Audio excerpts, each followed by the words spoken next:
আসসালামু আলাইকুম প্রিয় বার্সা ফ্যান্স।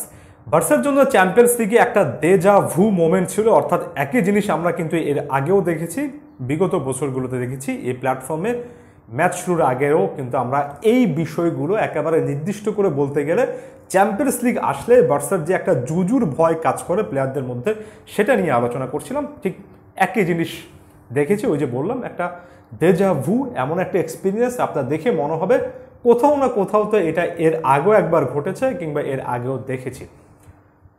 কি দিয়ে শুরু করব আসলে ভেবে পাচ্ছি না। দেখুন, এখানে হানসি ফ্লিক প্রথমে একটা পরাজয়ের স্বাদ গ্রহণ করলেন, খুব একটা বেশি কোচের সমালোচনার জায়গা আমি নিজে দেখছি না, জানি না আপনারা ব্যাপারটা কিভাবে দেখবেন। মার্ক আন্দ্রে টের স্টেগেন এমন একটা ম্যাচ কাটিয়েছেন যেখানে ধারণা আমার সব মিলিয়ে 5-6টার মতো সেভ করেছেন, এবং যে কোনো অ্যাপে যদি আপনি এই মুহূর্তে যান তার রেটিং পয়েন্টটা 7-8 এমন দেখবেন। তবে যারা খেলাটা লাইভ দেখেছেন তারা শুধুমাত্র জানেন যে টের স্টেগানের পারফরমেন্সটা কেমন ছিল, এবং ওই একটা ভুল তার এবং এরিক গার্সিয়ার বার্সাকে আসলে কিভাবে ভুগিয়েছে।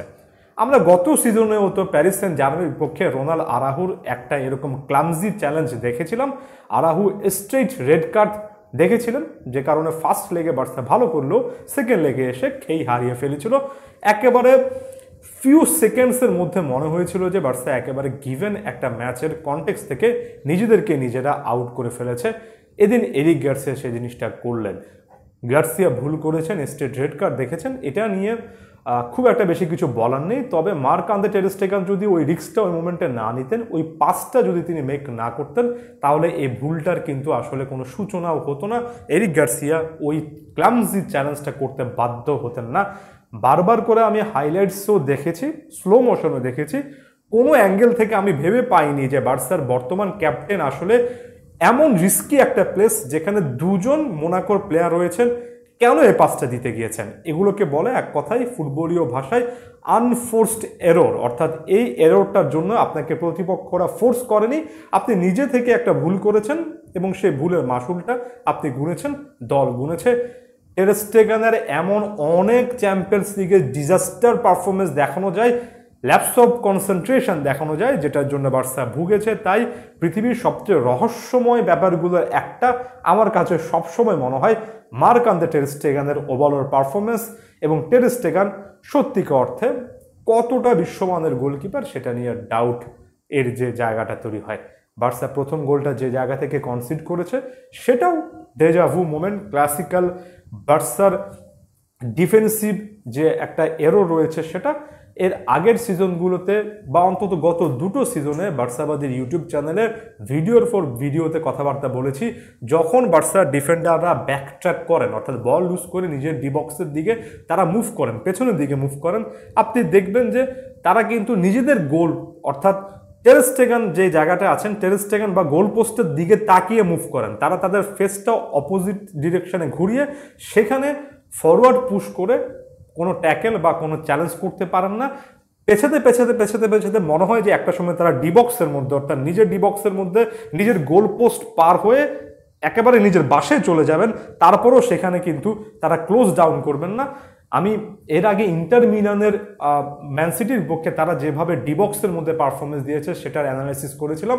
সেটার সাথে যদি আপনি বার্সার কম্পেয়ার করেন, বার্সার ডিফেন্ডারদের ফার্স্ট গোলের ক্ষেত্রে সত্যিকার অর্থে এটাও একটা খুবই কিছু কিছু ক্ষেত্রে হাস্যকর লেভেলের ডিফেন্ডিং, যে প্লেয়ার বল নিয়ে আপনার ডিবক্সে এগিয়ে আসছে, আপনি নিজের ফেসটা প্লেয়ারের দিকে করে তাকে ট্যাকেল করছেন না, বরঞ্চ আপনি নিজেও পিছিয়ে আসছেন।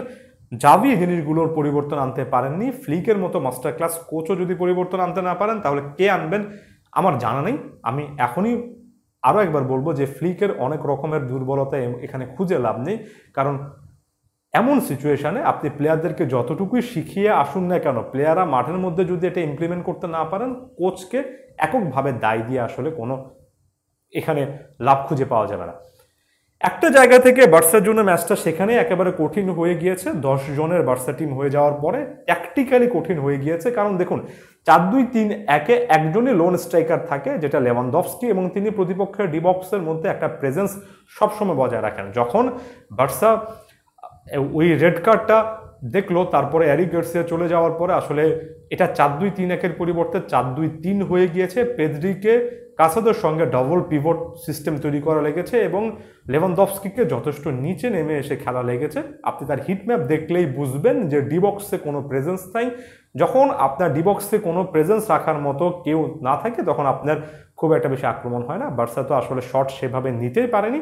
এটা একেবারে লাইভলি একটা সিচুয়েশন যখন আপনি ম্যাচের 10 মিনিটের মাথায় এভাবে রেড কার্ড খেয়ে বসেন এবং বাকি 80 মিনিট আপনাকে 10 জন নিয়ে খেলতে হয়। মোনাকোর কথা ম্যাচ প্রিভিউ ভিডিওতেও বলছিলাম বার্সাবাজে যে এ দলটাও 4-2-3-1 খেলবে এবং দ্রুত কাউন্টার অ্যাটাকে উঠে নিজেদের ফিজিক্যালিটি ব্যবহার করে বার্সার বড় চ্যালেঞ্জ দেবে।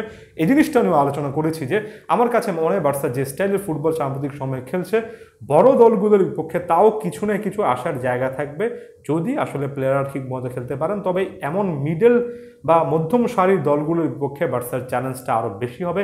মাঠের ফুটবলে আমরা সেই জিনিসটা দেখেছি, but it's not the end of the world. যে এমন নয় যে ফ্লিক আর কামব্যাক করতে পারবেন না, বরঞ্চ এমন সিচুয়েশন থেকে ফ্লিক এর আগে অনেকবারই নিজেকে প্রমাণ করে এসেছেন, আমরা সেটাই আশা করব।